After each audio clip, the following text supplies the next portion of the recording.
Imagine कीजिए आपने एक ब्रांड न्यू फरारी खरीदी, लेकिन जब इंजन ऑयल को चेंज करना है तो अब दिल्ली या मुंबई में नहीं कर सकते, आपको गाड़ी को लेकर सिंगापुर जाना पड़ेगा। सुनने में बड़ा स्टूपिड लगता है ना, लेकिन पिछले 30 सालों से इंडिया की एविएशन इंडस्ट्री में यही हो रहा है। प्लेन को हवा में हजारों किलोमीटर तक उड़ना पड़ता है, लेकिन अंदर एक भी पैसेंजर नहीं होता। वो बस यूरोप, सिंगापुर या दुबई में किसी गराज में सर्विस होने के लिए जा रहा होता है। इंडिया दुनिया का तीसरा सबसे बड़ा एविएशन इकोसिस्टम है। हमारे पास 1600 से ज्यादा प्लेन्स आज के ऑर्डर पे हैं। ऑलमोस्ट 1000 प्लेन तो इंडिगो ने ही ऑर्डर किए हुए हैं। पर एक बहुत बड़ा फ्रॉड चल रहा है। हमारे पास प्लेन तो आ रहे हैं, लेकिन उन्हें फिक्स करने की टेक्नोलॉजी नहीं आ रही है। हर साल इंडियन एयरलाइंस करीब $2 बिलियन यानी 18,000 करोड़ रुपए देश के बाहर बेचती है, सिर्फ और सिर्फ प्लेन्स को रिपेयर करने के लिए। जैसे और प्लेन्स आएंगे ये नंबर और भी बड़ा बनेगा। लेकिन दोस्तों, सब कुछ बुरा नहीं है। आज 2026 में थोड़ी सी हवा बदल रही है। हम एक एमआरओ का गोल्ड रश देख रहे हैं इंडिया में। अडानी से लेकर के टाटा ग्रुप तक सब के सब इस सेक्टर में पैसा फेंक रहे हैं। लेकिन क्या ये इन्वेस्टमेंट्स काफी हैं या हम बस ऊपर ऊपर से चमका रहे हैं, जबकि चाइना हमसे 20 साल आगे निकल चुका है। आज grow age with Jain Mundra यानी मेरे साथ हम यही डिकोड करेंगे। हम ये समझेंगे कि इंडिया के नए एमआरओ बूम में क्या क्या हो रहा है, और ये भी समझेंगे कि वो इंजन ट्रैप क्या है जो कि आज भी हमें गुलाम बनाए हुए है। तो इस पूरे गेम को समझने के लिए पहले प्रोडक्ट को समझते हैं। एमआरओ यानी कि मेंटेनेंस, रिपेयर एंड ओवरहॉल एक टाइप का काम नहीं है। ये 3 लेवल्स हैं। पहला लेवल है लाइन मेंटेनेंस। ये रोज का काम है, जैसे टायर चेक करना, ऑयल को टॉपअप करना। ये हम इंडिया में भी कर लेते हैं। दूसरा है एयरफ्रेम की मेंटेनेंस। ये है बॉडी शॉप का काम। प्लेन को पूरा खोलना, सीट्स निकालना, कोरोजन का चेक करना। इसमें लेबर लगती है और दिमाग भी लगता है। स्किल्ड पर्सनल चाहिए इसके लिए। और तीसरा लेवल आता है आपका, जिसमें होता है इंजन एंड कंपोनेंट्स का ओवरहॉल। ये है असली हार्ट सर्जरी। टरबाइन के ब्लेड्स हो, एवियोनिक्स हो, लैंडिंग गियर हो, असली पैसा और टेक्नोलॉजी यहीं पे लगता है। पिछले 30 साल से हमारे सारा हेवी काम, चाहे वो बॉडी का हो या इंजन का हो, वो सब सिंगापुर, दुबई, यूरोप जगह जगह हो रहा है। क्यों? क्योंकि टैक्स और कस्टम्स एक बड़ा फैक्टर है। सरकार ने एविएशन पार्ट्स के ऊपर 5% से 28% तक बड़ी बड़ी ड्यूटी लगा रखी थी। नतीजा ये था कि इंडिया में रिपेयर करना बहुत ही महंगा पड़ता था और विदेश बेचना बहुत ज्यादा सस्ता था। लेकिन FY25 में सरकार की नींद खुली। उन्होंने कहा कि ये टैक्स स्ट्रक्चर को हम रैशनलाइज करते हैं। यूनिफॉर्म 5% IGST लगाया और एयरपोर्ट्स की रॉयल्टी खत्म कर दी। और बस इसी सिग्नल का इंतजार था बड़े खिलाड़ियों को। जैसे ही दरवाजे खुले, इंडिया के बड़े बड़े बिजनेस हाउसेस ने एंट्री मार ली। Let's look at those one by one. सबसे पहले आता है हमारा अडानी ग्रुप। अडानी ग्रुप ने एविएशन में वही किया जो कि वो पोर्ट्स मार्केट में इतने टाइम से करते आ रहे हैं, कंसोलिडेशन। उन्होंने एयरवर्क्स को अक्वायर किया, जो इंडिया का सबसे पुराना और रेस्पेक्टेड एमआरओ ब्रांड था। लेकिन अडानी का प्लान सिर्फ सिविल प्लेन्स तक सीमित नहीं है। वो खेल रहे हैं सिविल मिलिट्री कन्वर्जेंस पे। मतलब वही हैंगर जो कि एयर इंडिया के प्लेन को फिक्स करेगा, वहीं पे इंडियन एयरफोर्स का ट्रांसपोर्ट प्लेन भी फिक्स करा जा सकता है। इससे उन्हें वो स्केल मिलता है जो कि सिर्फ सिविलियन प्लेन्स के साथ मुश्किल था। चलो अब आते हैं अगले ग्रुप पे, जिसका नाम है टाटा ग्रुप। इनकी एयर इंडिया ने डिसाइड किया है कि वो दूसरों पर डिपेंड नहीं करना चाहते। उन्होंने बैंगलोर के केम्पेगौड़ा एयरपोर्ट में एक मैसिव एमआरओ फैसिलिटी का प्लान बनाया है। उन्होंने इसके लिए सिंगापुर की SIA इंजीनियरिंग कंपनी के साथ पार्टनरशिप भी करी है। याद रखिए, सिंगापुर इस गेम का गोल्ड स्टैंडर्ड है। Tata is bringing that gold standard expertise to India. चलो ये भी हो गया, पर अब आता है सबसे बड़ा गेम चेंजर, जो है साफरान। फ्रांस की साफरान दुनिया के सबसे बड़े और एडवांस जेट इंजन्स बनाने में एक्सपर्ट है, और उसने हैदराबाद में अपनी एक फैक्ट्री खोली है। ये वो फैक्ट्री है जहां पे लीप इंजन्स को ओवरहॉल किया जाएगा। ये वही लीप इंजन्स है जो कि इंडिगो और एयर इंडिया के ज्यादातर प्लेन्स को पावर करते हैं आज के दिन। पहले ये सिंगापुर में होता था, अब ये हैदराबाद में होगा। अच्छा चलो, आपको एक और एग्जाम्पल बता देता हूँ, GMR एरोटेक्निक का। GMR ग्रुप ने हैदराबाद में पहले से अपना स्ट्रॉन्ग होल्ड बनाया हुआ है, और अब वो वहां पे फ्रेटर कन्वर्जन्स में भी जा रहे हैं। मतलब पुराने पैसेंजर प्लेन्स को कार्गो में बदलना। ये एक हाईटेक वाला काम है जो हर जगह नहीं होता है, तो इसलिए ये भी एक बड़ी बात है। तो सच कहता हूं, देखने में लगता है कि हमने जंग जीत ली है। हैंगर्स बन रहे हैं, डील साइन हो रही है, मेक इन इंडिया के पोस्टर लग रहे हैं। लेकिन रुक जाओ, थोड़ा सा जूम आउट करते हैं, अपने पड़ोसी देश को भी जरा देखते हैं। जब हम आज खुश हो रहे हैं कि हमारे पास 5-6 बड़ी बड़ी एमआरओ के इन्वेस्टमेंट्स आ रहे हैं, चाइना ये काम 1989 से करता आ रहा है। चाइना के पास 2 बड़े जाइंट्स हैं, एक का नाम है गमेको और दूसरे का नाम है अमेको। इन दोनों कंपनीज का स्केल इतना बड़ा है, ये पूरे एशिया के प्लेन्स को निगल सकते हैं। चाइना ने आखिर किया कैसे? उन्होंने टेक्नोलॉजी ट्रांसफर को मैंडेट कर दिया था। जब बोइंग और एयरबस ने चाइना को अपने प्लेन्स बेचे, तो चाइना ने साफ साफ कह दिया, प्लेन्स तो हम खरीद लेंगे, लेकिन उनका रिपेयर सेंटर भी तुम्हें यहीं पे बनाना होगा। उन्होंने जॉइंट वेंचर्स फोर्स किए, और आज चाइना ना सिर्फ बॉडी फिक्स करता है, वो लैंडिंग गियर्स, एवियोनिक्स और इंजन्स सब कुछ स्क्रैच से ओवरऑल करता है। इंडिया ने मौका 2005 से 2015 के बीच में गवा दिया। हमने प्लेन्स खरीदे पर टेक्नोलॉजी नहीं मांगी, हमने सिर्फ शॉपिंग की, बार्गेनिंग नहीं की। इसलिए आज जब हम शुरुआत कर रहे हैं, हम ऑलरेडी चाइना से 20 to 30 ईयर्स पीछे हैं। पर चलो कोई बात नहीं, वापस जरा इंडिया के इन्वेस्टमेंट्स पर आते हैं। अडानी, टाटा, GMR ये सब जो बना रहे हैं वो अमेजिंग है, लेकिन इसमें एक हिडन कैच है जो कि आम जनता और इन्वेस्टर्स अक्सर मिस कर देते हैं। ज्यादातर नया इन्वेस्टमेंट जो आ रहा है वो एयरफ्रेम एमआरओ में आ रहा है। इसका मतलब समझिए, ये एसेंशियली डेंटिंग और पेंटिंग का हाईटेक वर्जन है। इसमें आप प्लेन को खोलते हैं, सीट्स को निकालते हैं, खिड़कियां चेक करते हैं और स्ट्रक्चर में कोरोजन ढूंढते हैं। इंडिया इसमें एक्सेल कर सकता है क्योंकि ये लेबर इंटेंसिव काम है। लेकिन दोस्तों, एमआरओ सिर्फ फिक्सिंग का काम नहीं है, ये एसेट वैल्यूएशन का भी गेम है। इस इंडस्ट्री में एक फ्रेज चलता है, the paper work is worth more than the part. समझिए क्यों। जब एक एयरलाइन 6 साल बाद अपने प्लेन को वापस उसके असली मालिक को लौटाती है, तब एक प्रोसेस होता है जिसे कहा जाता है रीडिलीवरी चेक। ये एविएशन का सबसे ब्रूटल फेस होता है। लेसर्स यानी कि एयरप्लेन के असली मालिक जो होते हैं, वो सिंपल सवाल पूछते हैं, क्या इस प्लेन के हर पार्ट की हिस्ट्री तुम्हारे पास है? इसे कहते हैं back to birth traceability.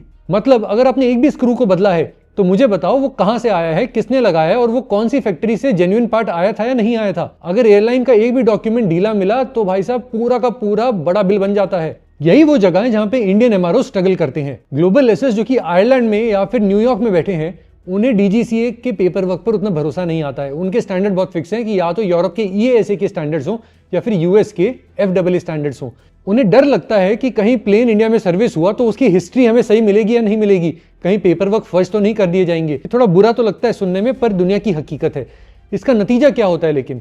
Laser airlines को कॉन्ट्रैक्ट में साफ साफ लिख देता है, We have mentioned in the contract that the aircraft must be sent to Singapore or Europe for major checks. तो जब तक हमारे पेपर वर्क और सर्टिफिकेशन की रेपुटेशन ग्लोबल स्टैंडर्ड्स पर नहीं आ जाती, तब तक हमारे हैंगर्स वर्ल्ड क्लास होने के बावजूद भी खाली रहेंगे। लेकिन दोस्तों, एविएशन बिजनेस का दिल बॉडी नहीं इंजन होता है। स्क्रीन पर इस ब्रेकडाउन को जरा देखो। एक एयरलाइन का जो टोटल मेंटेनेंस का खर्चा होता है, उसमें 40 to 45% हिस्सा सिर्फ और सिर्फ इंजन के ओवरऑल पे जाता है। ये इंडस्ट्री का क्राउन ज्वेल कहलाता है। और सच्चाई ये है कि 2026 में भी इंडिया के पास कमर्शियल इंजन्स को इंडिपेंडेंटली ओवरऑल करने का कोई भी कैपेबिलिटी नहीं है। जो इंजन्स हमारे इंडिगो और एयर इंडिया के प्लेन्स को उड़ा रहे हैं, उनके लिए हम आज भी गुलाम हैं। सुनने में बहुत बुरा लग रहा होगा ना, पर ऐसा क्यों है? क्या पैसे की कमी की वजह से? Answer is no. असली रुकावट है आईपी यानी कि इंटेलेक्चुअल प्रॉपर्टी। इंजन बनाने वाली कंपनियां जैसे यूएस की जीई और फ्रांस की साफरान, वो अपनी टेक्नोलॉजी शेयर नहीं करना चाहते।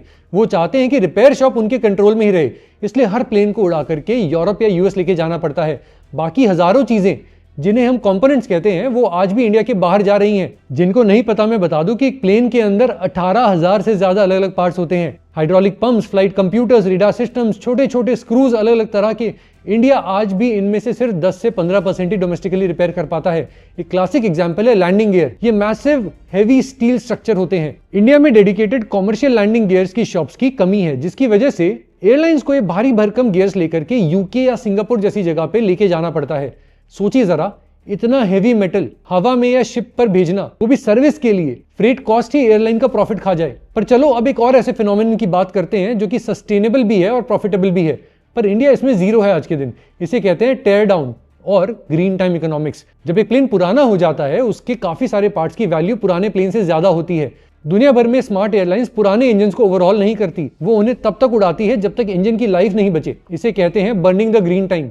जब लाइफ खत्म हो जाती है, इंजन को स्क्रैप के लिए भेजा जाता है, लेकिन स्क्रैप का मतलब कूड़ा नहीं होता। एक पुराने इंजन के अंदर टर्बाइन ब्लेड्स और डिस्क्स होते हैं जो कि एक्सोटिक मेटल से बने होते हैं, रेयर अर्थ मेटल से बने होते हैं। इन्हें निकाल कर रीसर्टिफाई करके दूसरे इंजन में लगाया जा सकता है। आज की डेट में दुनिया की ज्यादातर प्लेन्स मरने के लिए यूएस के एरिजोना या फिर कैलिफोर्निया के डेजर्ट्स में जाते हैं। वहां उन्हें सिस्टमैटिकली डिसमेंटल किया जाता है। इंडिया के पास सब कुछ है, प्लेन्स भी हैं, लेबर भी है, डिमांड भी, और यहाँ तक कि रेगिस्तान भी है। पर फिर भी हमारे जो रेगिस्तान है, वहां पे ये सब काम नहीं हो पाता। इसका एक बड़ा कारण ऑफ कोर्स है कि हमारे पास वो टेक्नोलॉजी नहीं है, पर एक और कारण है, वो है जीएसटी और कस्टम्स। अगर आप एक पुराना प्लेन तोड़ने के लिए इंडिया लेके आते हैं तो टैक्स स्ट्रक्चर इतना ज्यादा कॉम्प्लिकेटेड है कि प्रॉफिट मार्जिन ही खत्म हो जाएगा। इसलिए हमारे पुराने प्लेन्स हमारे देश में रिसाइकल नहीं होते, उन्हें विदेश लेके जाया जाता है, वहां उनके पार्ट्स निकाले जाते हैं और फिर वही पार्ट्स हम वापस इंपोर्ट करते हैं डॉलर्स में। हम एसेंशियली अपना स्क्रैप एक्सपोर्ट कर रहे हैं और गोल्ड को वापस इंपोर्ट कर रहे हैं। जब तक हम इस एक्सपोर्ट रिपेयर इंपोर्ट की साइकिल को नहीं तोड़ते, तब तक हम सिर्फ गराज ही रहेंगे, हॉस्पिटल नहीं बन पाएंगे। तो देखो, हमने इंफ्रास्ट्रक्चर और टैक्स की बातें कर ली हैं, पर एक इनविजिबल क्राइसिस और है जो कि इस पूरे एमआरओ बूम को डिरेल कर सकती है, और वो है the war for talent. Aviation में मैकेनिक और इंजीनियर में फर्क होता है।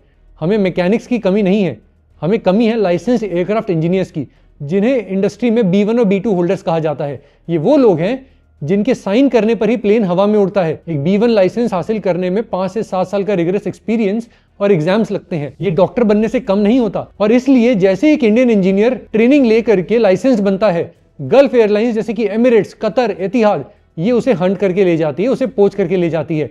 उन ग्लोबल एयरलाइंस के लिए इंडिया एक सस्ता ट्रेनिंग ग्राउंड बन चुका है। एक सीनियर इंजीनियर ने तो मुझे ये भी बताया कि यूएई की जो एयरलाइंस है, उनके रिक्रूटर्स दिल्ली और मुंबई के होटल्स में कैंप लगाते हैं, सिर्फ इन इंजीनियर्स को पोच करने के लिए। नतीजा, इंडियन हैंगर्स में अक्सर जूनियर्स ही रह जाते हैं और एविएशन मार्केट में एक्सपीरियंस मतलब सेफ्टी और स्पीड है। सबसे ज्यादा कीमत इसी की होती है। अगर सीनियर टैलेंट देश छोड़कर जा रहा है तो हमारे टर्न अराउंड टाइम्स कभी सिंगापुर को बीट ही नहीं कर पाएंगे। तो कहने की बात यह है कि हैंगर्स बनाना आसान है, पर 10 साल का एक्सपीरियंस रातों रात पैदा नहीं किया जा सकता। और आखिर में आती है सबसे डडली प्रॉब्लम, जो है स्पीड। एविएशन में टाइम इज मनी कोई कहावत नहीं है, ये एक लिटरल क्वेश्चन है। एयरक्राफ्ट अगर ग्राउंड पे है तो उसके $50,000 हर दिन का उसका खर्चा उठाना पड़ता है। अगर अडानी या टाटा दुनिया का सबसे एडवांस हैंगर भी बना ले, वो तब भी फेल है जब तक हमारा कस्टम्स और लॉजिस्टिक्स फास्ट नहीं होता। यहाँ हमारी लड़ाई सिंगापुर से है, सिंगापुर के चंगी एयरपोर्ट से है, उनके सिस्टम से है। पार्ट प्लेन से उतरा, फ्री ट्रेड जोन में गुजरा और 6 से 12 घंटे के अंदर दूसरे प्लेन पर लग भी गया और आगे बढ़ गया। लेकिन इंडिया में हम टकराते रहते हैं कस्टम की वॉल से। यहाँ पे उसी काम में 40 to 72 आवर्स लग जाते हैं। क्यों?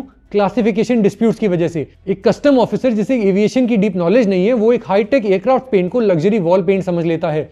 वो एक टरबाइन स्क्रू को जनरल हार्डवेयर समझ लेता है। इस कंफ्यूजन में फाइल्स अटक जाती हैं और टारमाक पे खड़ा हुआ प्लेन एक कैश बर्न करता हुआ एक मशीन बन जाता है। पर दोस्तों एक और बात, 2025 में एक नई मुसीबत आई जिसे इंडस्ट्री ने ब्लैक नाइट कहा। जियोपॉलिटिकल टेंशंस की वजह से डुअल यूज गुड्स के ऊपर स्क्रूटिनी बढ़ गई।